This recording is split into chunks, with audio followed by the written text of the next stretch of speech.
This is Black Market Leadership, the underground resource for disruptors and status quo breakers.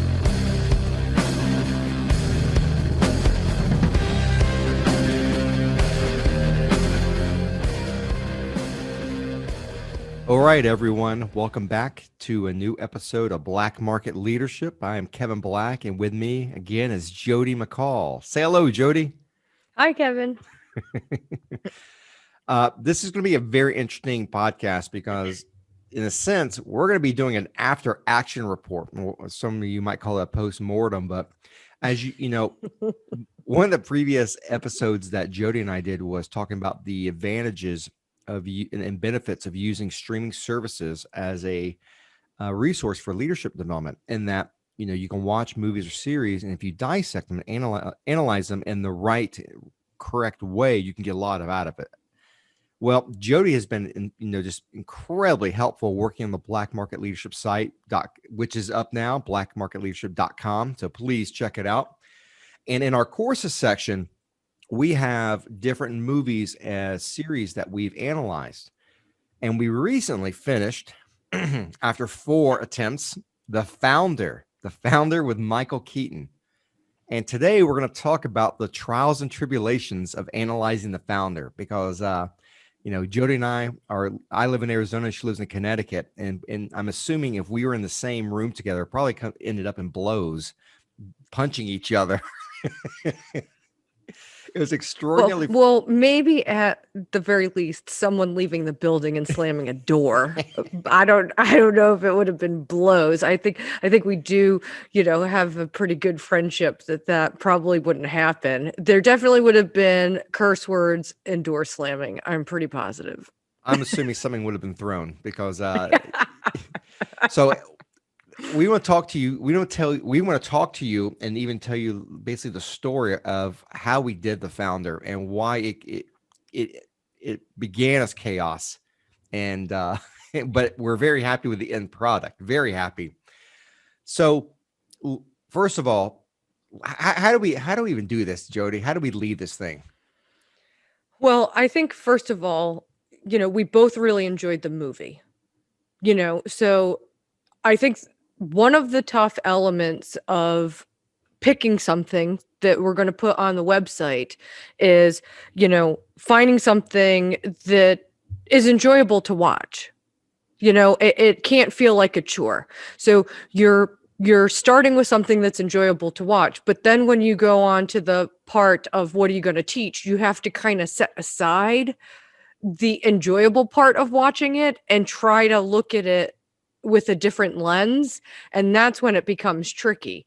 And, a lot of this is opinion based from our levels of expertise of working with this, but this is not scripted. We don't have, there's this standard on how to use streaming services, and I say that coming from technical work in my professional life, there's nothing for us to refer to.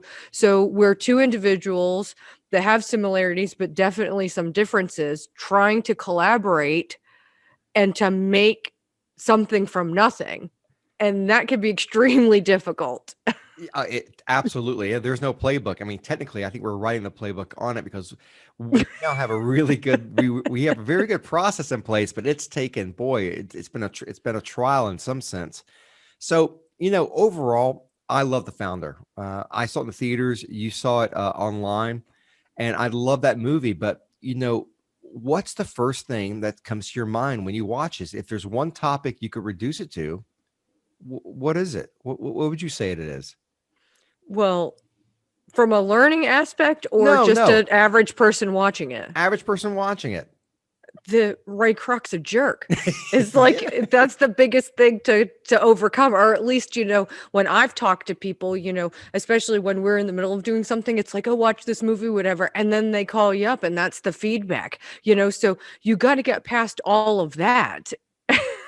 Yeah. I was going to say ethics, ethics. That's like the first thing that comes into mind. And you're absolutely right. In fact, your dad said, so mad. Tell the audience what your dad said, please. So I said, Dad, watch this movie. It's really great. So I didn't think anything of it. I didn't even think he was going to do it that day, but we're dealing with COVID. So what else is there to do? You've probably watched everything there is to watch on Netflix at this point. So I, I don't know, it was maybe 3 hours later, he calls up. And the first words out of his mouth when I answer the phone is, "We're never eating at McDonald's again." That guy's such a jerk. I was dying laughing. I was like, oh my God, that's so funny.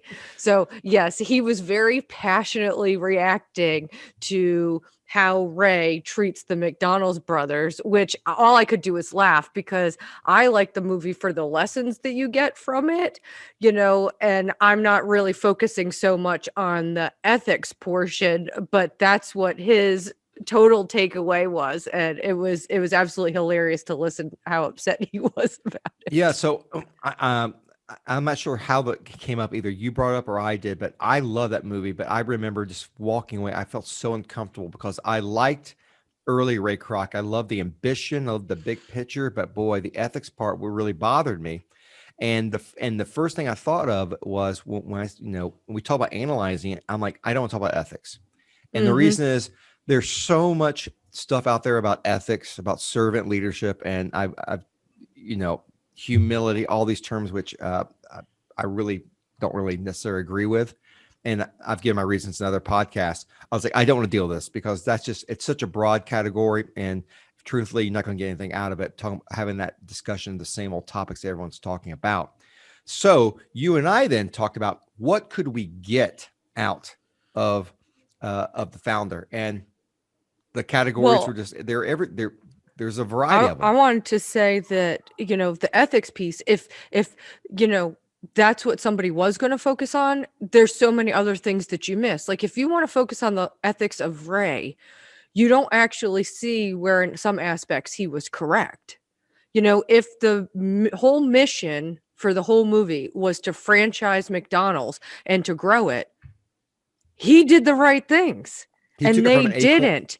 Yes, exactly. He took it from an acorn to an oak tree. Exactly.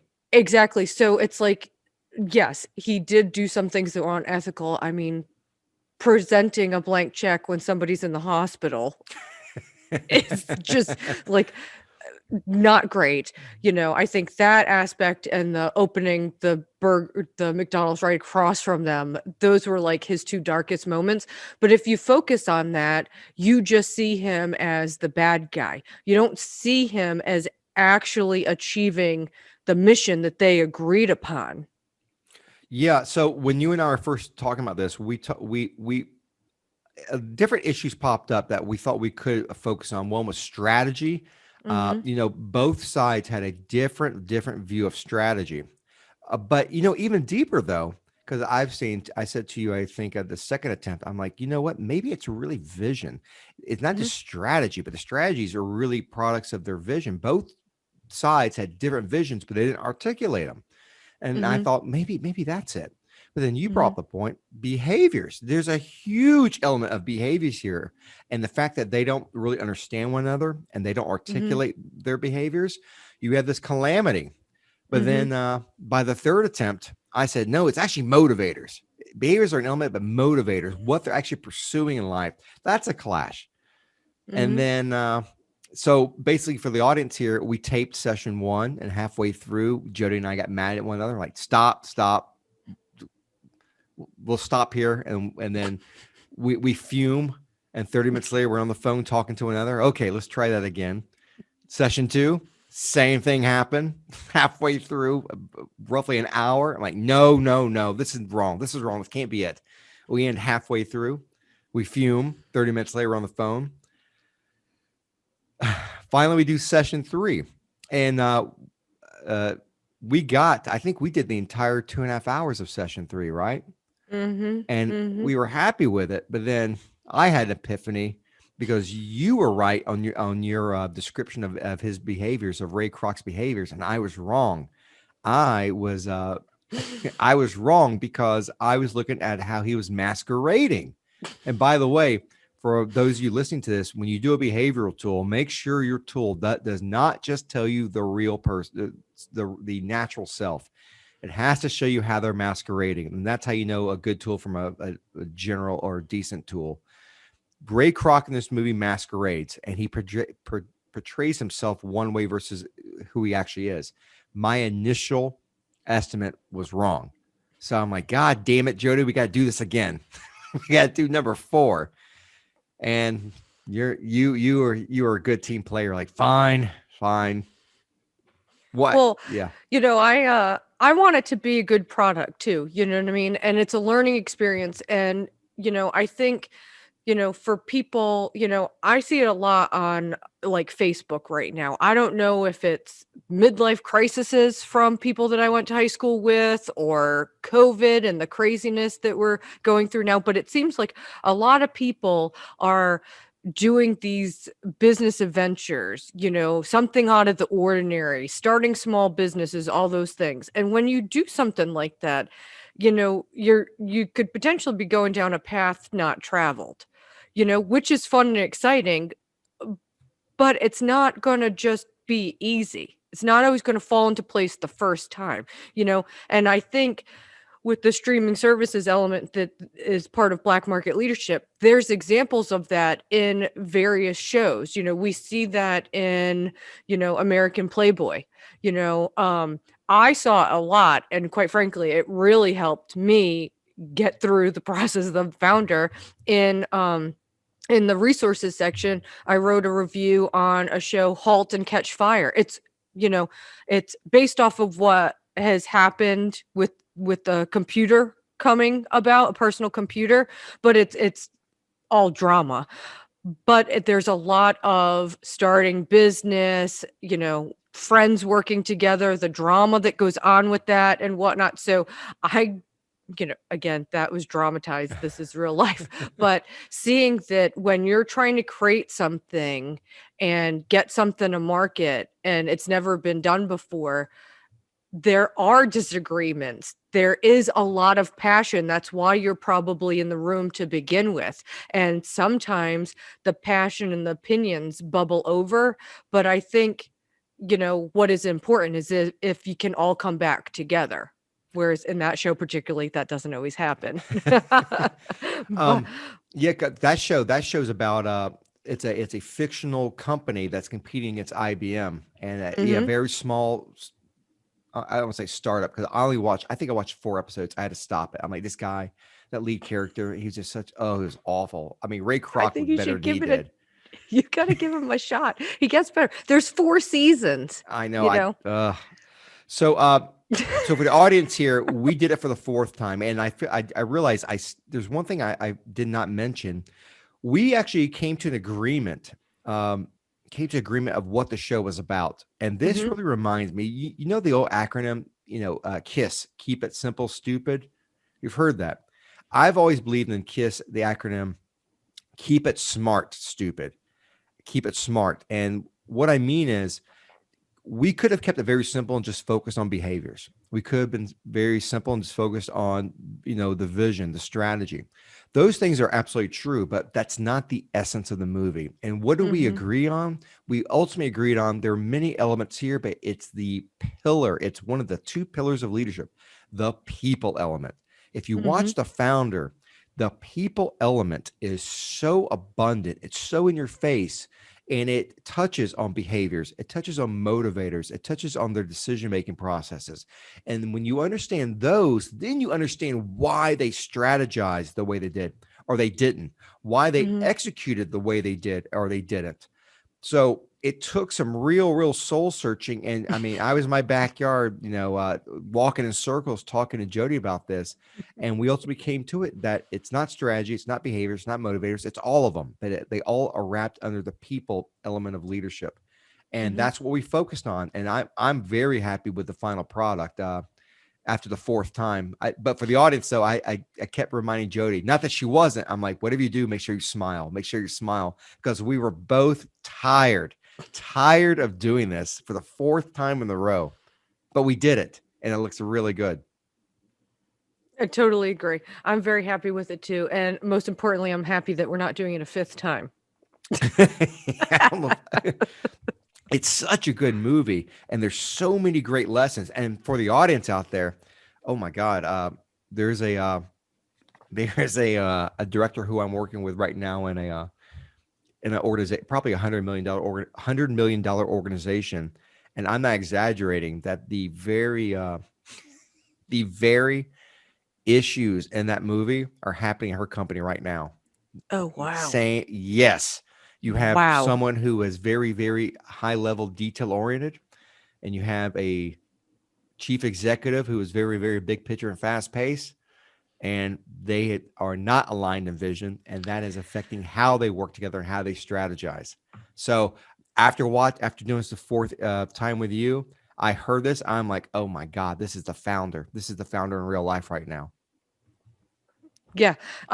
Well, hopefully you can help coach that to be a different outcome than the founder, because I think really what the takeaway from the founder is, if you don't understand the people element and you don't understand, you know, the strengths people bring to the table when you're part of a team and how to interact with them and work together to achieve the mission, like we see in the founder. McDonald's was franchised and it grew, but the team was not intact by the time they got there. So there were some people that won and benefited from it and others that did not. So I think that is a very realistic outcome when you're not really focusing on the people that are around the table to try to achieve a mission. Yeah, and I would think too, with the people element, you really have to know who you're working with. And as you and I said, behaviors and motivators are just two elements. We talked about personal backgrounds. We talked about value systems. Yeah, personal You, background, value systems, behaviors, motivators, all those things which make up the whole person. We couldn't talk about education. Education matters, but the fact is we didn't know much about their education in there, so we couldn't use that. But the idea is, when you have that kind of knowledge, almost have that kind of inventory on the people you work with, it's so much easier to plan, to strategize. And mhm, as you said, I'm very mission oriented. You're very people oriented. But the fact is, this was a very people oriented movie.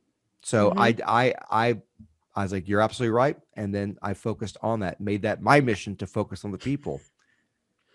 Yeah, So and I think yeah, think that's important, that, even if you're, mission focused or people focused, if you leverage the strengths of the people on your team and you can maybe see something that you didn't see initially, and then you can make that your focus, like you just said, you then made the people your mission. It's workable and it's doable, and you're still a team that's intact at the end. So it's not that difficult to do. You have to just not be like a narrow-minded jerk about it, and be willing to see other sides, other perspectives, take a pause, and maybe do things a little differently. and let me bring this back to one thing that happened to you. Um, I mentioned earlier about the behaviors and how a lot of tools out there will just tell you who the natural self is, and I'm not saying any names, but there's some very, very popular tools out there, and they're okay. But you and I have used a tool that we use for black market leadership, and it's very precise. We know Mhm. that you are a high extrovert and a high dominant, but your extroversion is higher or your dominance, which means you're people oriented and you can also drive a mission rapidly. But Mhm. you also did a tool recently, uh, that do you remember how it came out? It actually showed how you were masquerading, because even though you're high ED, as we say, in Mhm. your previous work, you had to push your dominance up so much that people read you as a dominant extroversion, high DE, which is Mhm. my profile. And Mhm. you remember when you did that tool, that's exactly what that tool said you were. So Mhm. if you got to use the right tool, because even though the tool might be popular out there and it might be cheap, you probably you might not be getting the best input or the best reading of that person, because that DE is not you. That's not you. That's me. No. You and I have some differences, and Mhm. even though we may seem similar at the outset, you got to understand where our real strengths are. And I think if you want to get that really good reading, you got to use a really good tool. So here's a plug. If you want to see that tool, come in blackmarketleadership.com and check it out. I So highly let, recommend it. Totally. it's life changing, isn't it? It really is. Mhm. It really is. I mean, I remember when we did Mayan and we were talking about it, and it's like, duh, like how do you not know yourself? But it like peels back a layer. It really does, and they explain it, it explains who you are. And I tell you, when you watch The Founder, again, you never profile someone without a tool, but since we're taking liberties, considering this is a movie and we're seeing the characters behind the scenes, who they are. Ray Kroc is all about control. He's a high dominant, all about control. And ultimately, what's the movie come down to? Control of McDonald's. The Mm-hmm. McDonald's brothers, for whatever reason, made him a partner, and they invited the wolf into the hen house. So many lessons learned. I had a lot of fun doing it. But for me, I'm about to ask you this, but for me, the biggest takeaway was keep it smart, stupid. That really make sure that you're drilling down on what's important, what matters, and make sure you get everyone aligned to it. And that's where you and I were going back and forth, and you and I had some real discussions. And I did my best to keep open minded. I heard your point, you heard my point, and then we came about and came in agreement. So that was a really, for a startup like myself, for an entrepreneur like myself, that was a huge lesson. What was the major lesson you took away from this experience? I think it was that, but I think it's also, you're saying that we have similarities but differences. You're a high D, I'm a high ED. So because I'm people first, my mission is there, but I'm about the people. Sometimes I have the tendency to acquiesce to my teammates, because you trust them, you want to get along, all those things. So I think it really helped me to be able to put forth my point of view to somebody who's more dominant. And you're very self-assured. When your mind's made up, you put it forth very confidently, like it's gospel. So, so to have a difference of opinion to somebody who is presenting so assured, even if it's just your opinion, it's sometimes difficult to do. So that's what really came about, that it's safe to do that. We may disagree, but we're going to circle back. It's not going to be a disintegration of friendship. Yeah. If we have a disagreement, or if I say something that you don't like. And ultimately, and you've highlighted it many times, like you did here and outside here when we discussed this, but the fact that I was right about something, like I acquiesced to you, thinking, well, you know more, we'll go with your opinion because we're trying to figure it out. But ultimately, I ended up being right. It really kind of gives you some confidence to jump in the ring and have a voice. And I think, with my experience with working with people, there's people that are not high extroverts, and it is very, very difficult for them to speak up in a group setting. And we actually encountered this when we did one of your war games with my team once. The detriment when people don't speak up, when they're part of a team and they don't participate. And I've never really had that experience before, but it kind of had that in this, because I haven't worked with anybody as high dominant as you, as confident and self-assured. So never really had that experience of acquiescing and stepping back. So that was kind of eye-opening, for my future of maybe having to lead a team member, that's their norm. Right. I saw a different perspective. That's one thing that I have always I've worked on it, and maybe I would call it my level of adaptability. But my dominant is so high that I can shut down conversations, and it's not to my benefit. So I have to be very. Mm. So you notice when I talk to you, I ask, "What do you think?" You can tell me I'm wrong. What do you think? But even if I say you tell me you're wrong, if I invite that, it sounds like I'm inviting an argument, which I'm not. So I have to be very conscious of how I come across. But again, that kind of self-awareness, just from this exercise, Mhm. it's really, really, I've really enjoyed it. And I tell you, I've learned a lot. And I would tell you right now, working with you doing the People versus OJ, all 25 hours of it, just that exercise, I think I have really sharpened my analytical skills, because you and I went Mhm. back and forth, back and forth. And boy, it was a lot of fun, but God, what an education. Mhm. I totally agree. That's the best part of this. We are creating a product, to educate others. We're both really invested and passionate about helping other people. But the fact that it's not just an exercise because we're putting out a product, that we are learning and growing along the way. I truly love that kind of environment where you can help others, but you are learning as well. It's And like I think that's what it provides both of us. yeah, it's like like the hair club for men. I'm not just a customer; I'm a president. And so, Yeah, I'm just not the president. I'm also a client. Isn't that there what you they go. used to say? There you go. That is Yes. hilarious. That's showing your age. I don't even think those commercials are still on TV. Oh, you're gonna laugh. I was for the audience. One of the things I do. Oh my God, I'm really gonna show my age. Um, to keep if I want to keep my mind growing and doing something instead of reading a book, I'll go outside and smoke a cigar and watch old YouTube on my phone. I'll watch old 60 Minutes. I'll watch I'll watch Siskel and Ebert to hear their analyses. I love it, but my God, I watched the Dick Cavett show with Charles Bronson.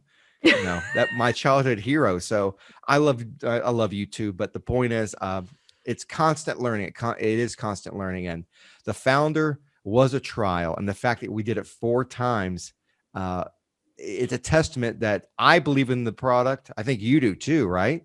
Very much so, yes. Yeah. So the fact that we are continually learning from it, I think that should really show the audience that I tell you, it's a lot of fun. It's so much better than reading a business book. Oh my God. It totally is, because I'm reading a leadership book right now that I was planning on doing a review for the website on, and I really think that I might not finish it and just throw it in the trash. It's like terrible. I know, like we could be watching like Rambo and dissecting that. Like that'd be a lot more fun. Absolutely. Well, look, this has been a great conversation. Jodi and I were talking about, like, we just have to do an after action, just tell the audience about this, because The Founder is a great movie and there's so many great lessons, but my God, sitting down and trying to analyze it and break it down to its essentials, it was a challenge, but we ultimately did it, and it's sharpened our ability to get down to the core essence and to agree and to work together. So if anything, please go to the website, blackmarketleadership.com. Get a free membership. Right now, from January to March, everything's free. So take part of it, because starting in April, we're changing the fee structure for paid members, general members, premium members. So right now, there's we have Moneyball. Oh, great movie. People versus O.J. Simpson. We're going to release The Founder soon. And I believe next week, you and I are taping Ford versus Ferrari. Love it. Great movie. You told me to watch it one night. I couldn't believe. I was like, oh, this is so good. And it's funny how you come across these things. I suggested it to my 13-year-old son to watch because he's like into the Fast and Furious movies, and it's like you're looking for some bonding moment. And I sat there and was like, I couldn't get off the strife between the corporate executives and the guys that are actually trying to get the work done. I couldn't stop seeing it. So yeah, I think these gems just hit you when you least expect it. Yeah, and you see so many similarities. That's the beauty. I'm like, oh my God, I know this person here. And if you can pluck that out, it's fun, engaging, and you actually really enhance your learning. So saying that, Jodi, I want to wish you a happy weekend. Thank you for participating. And again, thank you for guest hosting the previous episode of Black Market Leadership. My pleasure. Thanks for having me. Yep. See you later, guys. Talk to you next week. Bye. Thanks for listening to the podcast. If you like this content and want to hear other things like it, head on over to the website at blackmarketleadership.com. That's blackmarketleadership.com. There you can subscribe to the podcast, and you can even create a free members profile